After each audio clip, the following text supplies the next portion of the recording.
Olá, galerinha! Mais uma vez sejam bem-vindas e bem-vindos a mais essa aula. Eu, o professor João Nolasco, serei o guia de vocês nessa incrível jornada do conhecimento. E com o tema da aula de hoje, nós vamos começar a trabalhar com a chamada Idade Moderna. Mais especificamente, dentro da Idade Moderna, o Antigo Regime.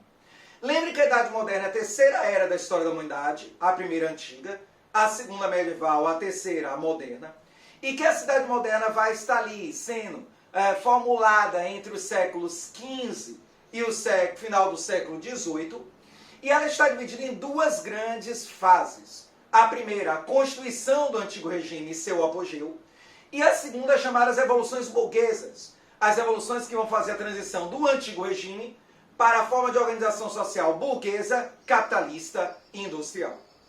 Essa Idade Moderna do Antigo Regime, que é o que nós vamos trabalhar hoje, ela é formulada, constituída por um tripé: o absolutismo, o sistema político da Idade Moderna, o mercantilismo, o sistema econômico, e o renascimento cultural, a revolução que estabelece o sistema cultural, científico, social. E esses três elementos se formulam ou se unem um outro, que é ou que são as reformas protestantes. Hoje, especificamente, nós vamos trabalhar com vocês o mercantilismo, o sistema econômico do Antigo Regime, do Ancião Regime. E, galera, o mercantilismo, ao contrário do capitalismo, que no caso do capitalismo era um sistema econômico formulado científico intelectualmente. Então, era uma teoria econômica formulada por Adam Smith e outros intelectuais. O mercantilismo, ele não é uma teoria econômica formulada. Então ele não é um projeto de economia. O mercantilismo é um conjunto de práticas econômicas que vão se desenvolver na Europa durante os séculos XV e XVIII e que vão ter como base a ideia de um extremo comércio intercontinental e, portanto, a troca de mercadorias entre as grandes economias sob o controle do Estado, para, através dessas trocas comerciais, se praticar a acumulação de capital e garantir uma balança comercial favorável.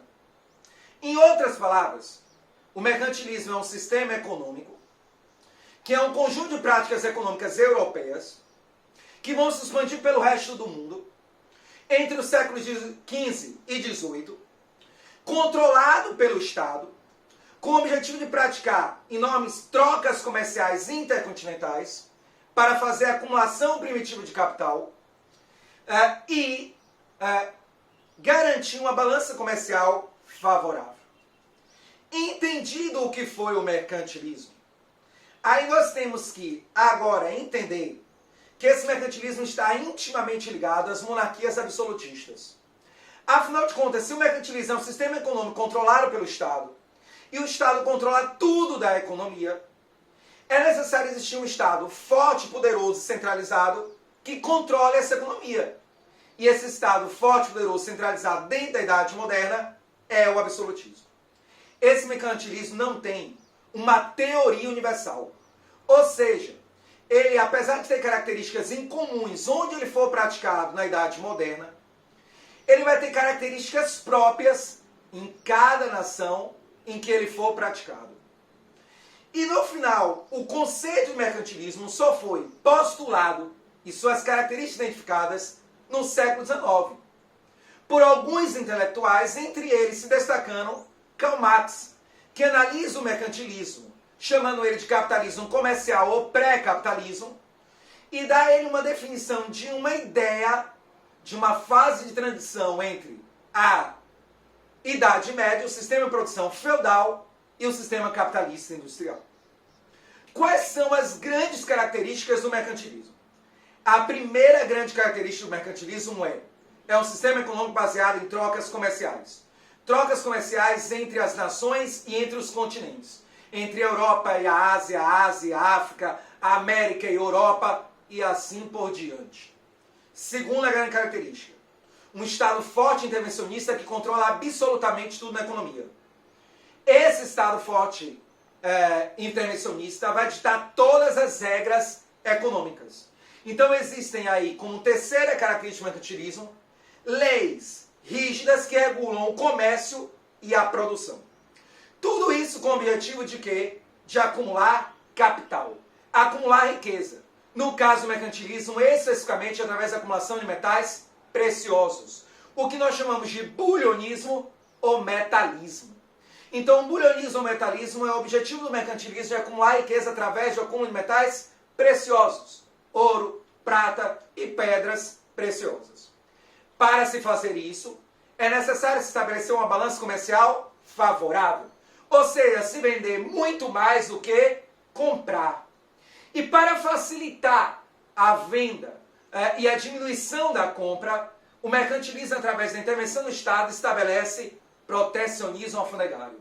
Em outras palavras, se estabelece impostos altíssimos sobre os produtos estrangeiros, para fazer com que esses produtos estrangeiros, mesmo que sejam de melhor qualidade, se tornem tão caros que não sejam consumidos por seu mercado consumidor, fazendo com que seu mercado consumidor interno venha consumir o produto produzido dentro da nação e, portanto, facilitando a balança comercial favorável.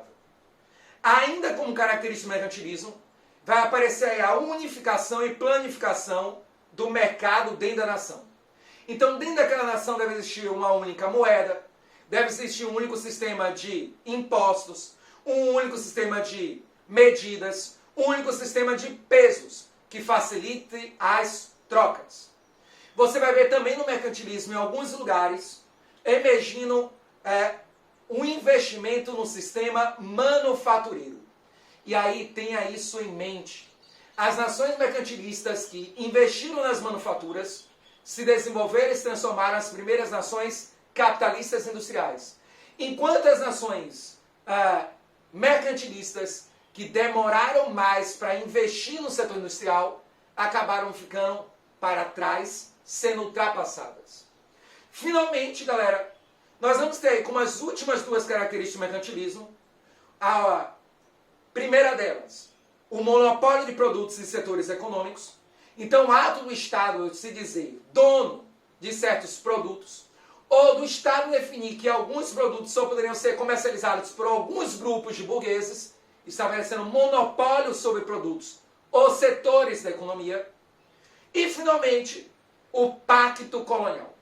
O pacto colonial, galera, é que vai ser o ato das grandes nações mercantilistas conquistarem novos territórios no novo continente, ou na África e na Ásia, mas sobretudo no novo continente nessa época, para estabelecer colônias e definir que essas colônias só poderiam praticar o comércio com a metrópole. Aí, galera, a gente precisa diferenciar um pouco pacto colonial de exclusivismo comercial. O pacto colonial é todo um conjunto de leis, de medidas, de regras que definem a relação entre a metrópole e a colônia. O exclusivismo comercial é uma dessas características. O exclusivismo comercial define que a colônia só pode comercializar com a metrópole. E a colônia vai produzir produtos primários mais baratos, vendendo esses produtos primários para a metrópole e vai consumir produtos industrializados da metrópole, fazendo com que a balança comercial da colônia fique deficitária, mas a balança comercial da metrópole fique no superávit. Nós podemos ainda trazer como outra característica do mercantilismo o investimento numa poderosa marinha mercantil, comercial, para praticar o grande comércio marítimo entre os continentes, e também uma marinha de guerra para proteger esse comércio. Para acabar o mercantilismo, nós temos que entender que há 3 práticas mercantis diferentes aplicadas na Europa naquele momento. A primeira delas aplicada na Península Ibérica, Portugal e Espanha. A segunda delas aplicada na França. A terceira delas aplicada na Inglaterra. A prática mercantilista aplicada na Península Ibérica vai ser baseada sobretudo na exploração colonial, mas também em um sistema de acumulação de capital por metais preciosos e agrícolas. Ou seja, uma produção agrícola para o mercado externo. Vamos entender primeiro de Portugal. Portugal, quando chega aqui na América, no nosso Brasil, não encontra logo metais preciosos. Então ele vai investir em uma produção agrária. E Portugal vai investir em uma produção agrária que vai produzir fumo, as drogas do sertão, mas em especial o açúcar, o ouro branco da época. Só que mais à frente, Portugal vai descobrir enormes reservas de ouro, prata e pedras preciosas no Brasil. E aí ele vai transitar para um sistema de produção mercantilista, bulionista, metalista, mas sem abandonar o quê? Sem abandonar a produção agrária. Então Portugal começa agrário exportador e depois se torna predominantemente metalista bulionista. Já a Espanha, quando chega aqui na América, nas suas colônias espanholas, México, Peru, Argentina, encontra enormes reservas de metais preciosos, ouro, prata e pedras preciosas. E ela vai investir pesado no bulionismo e metalismo. Já mais à frente, esses metais preciosos começam a se escassionar, se tornar raros, e aí a Espanha começa a transmutar seu mercantilismo no mercantilismo agrário. Lembre que tanto Portugal e Espanha também irão estabelecer um rígido controle sobre a produção e o comércio, inclusive sobre suas colônias, mantendo um forte pacto colonial sobre as colônias. Portugal muito mais do que a Espanha de início. Já que Portugal não achou logo ouro, pedras preciosas no Brasil, ele vai controlar de forma muito mais rígida o comércio da colônia para garantir a sua balança comercial favorável.